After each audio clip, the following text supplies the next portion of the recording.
Good day, grade 3 learners. Welcome to our lesson in Science 3. Our topic for today is designing recycled products. Before we begin, please don't forget to like, share, and subscribe. Thank you. Here are the bases of our lesson for today: content standards, performance standards, learning competencies, and learning objectives. Activating prior knowledge.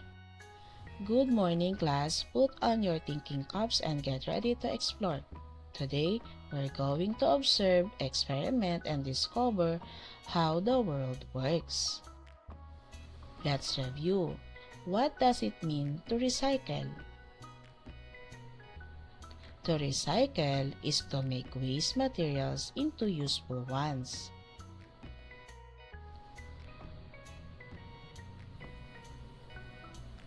If the following objects are recyclable or not. Look at the following pictures. What can be done to recycle them? For example, we have paper, plastic bottles, and aluminum can. For a paper, yes, is recyclable.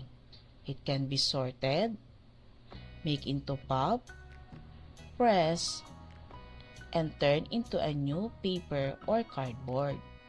The result, new notebooks, egg cartons.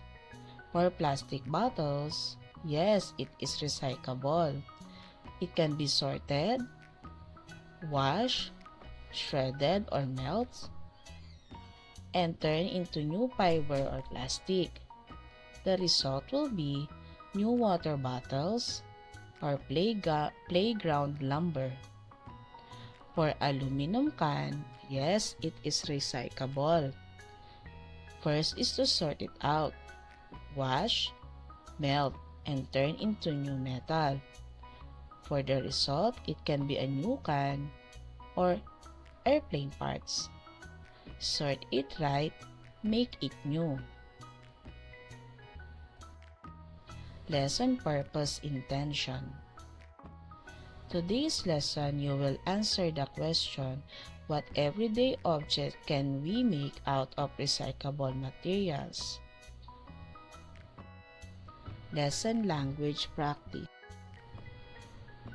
Waste, something that is not useful. Useful, when something can help you do or achieve something. Recyclable, when something can be recycled. Reading the key ideas then. What everyday object can I make from recyclable materials? Do the following before the lesson begins. Have each group bring the following: a large collection of clean, recyclable, non-metal materials such as cardboard tubes, empty plastic bottles, paper towel rolls, clean food containers, and others. B. Clean recyclable metal objects with their sharp edges dulled.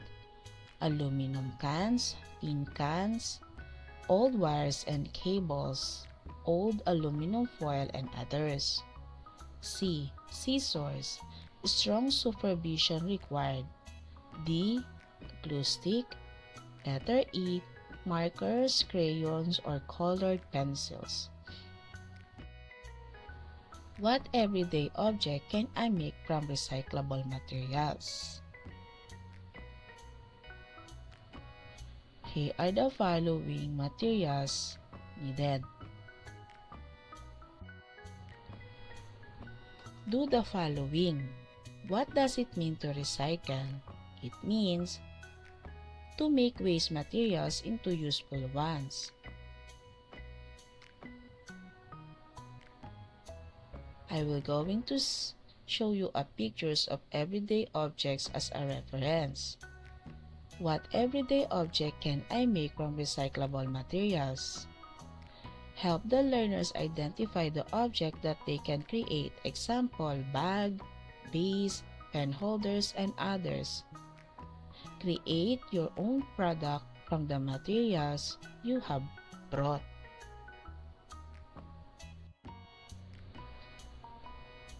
Recyclable creations. You can create a bag, a pencil holder, a vase, a picture frame.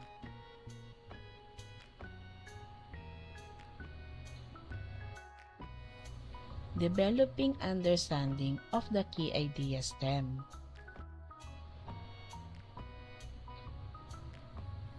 What object have you created?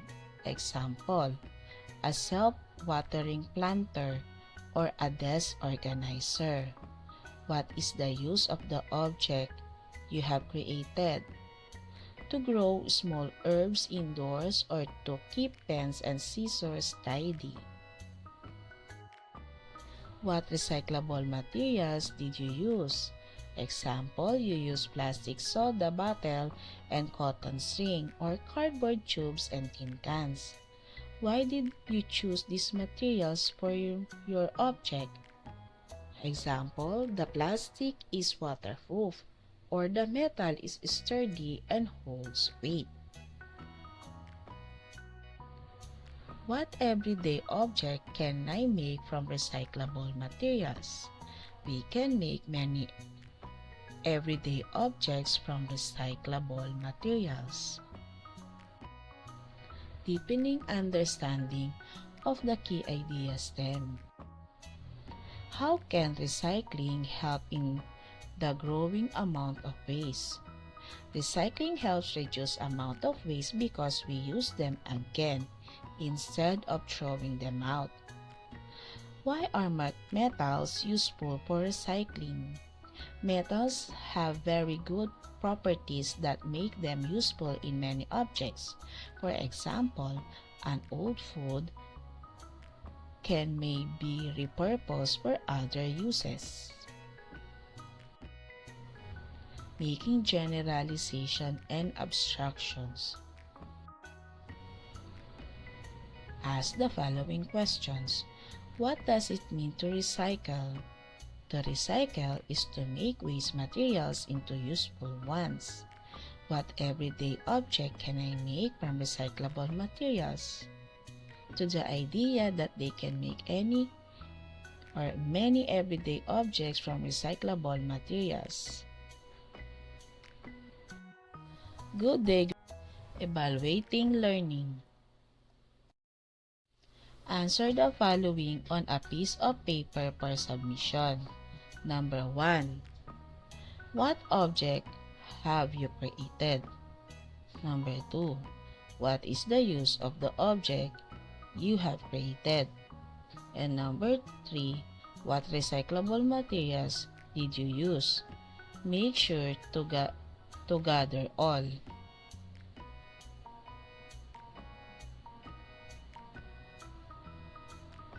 The teacher will going to give enough time to do the following activity. Here are the possible answers. For number 1, what object have you created? I have made a super robot pencil holder. For number 2, what is the use of the object you have created? It is for my desk at home. It helps me keep all my pencils, crayons, and my ruler in one place so I don't lose them. It also looks like a cool toy. What recyclable materials did you use? 1 tin can for the body, 2 cardboard of toilet paper rolls for the arms, 4 plastic bottle caps for the eyes and buttons, old aluminum foil to make him shiny, glue and markers to put it together and draw a face. Great job today, everyone. You listen well, share your thoughts, and work hard. Keep up the good work. See you next time.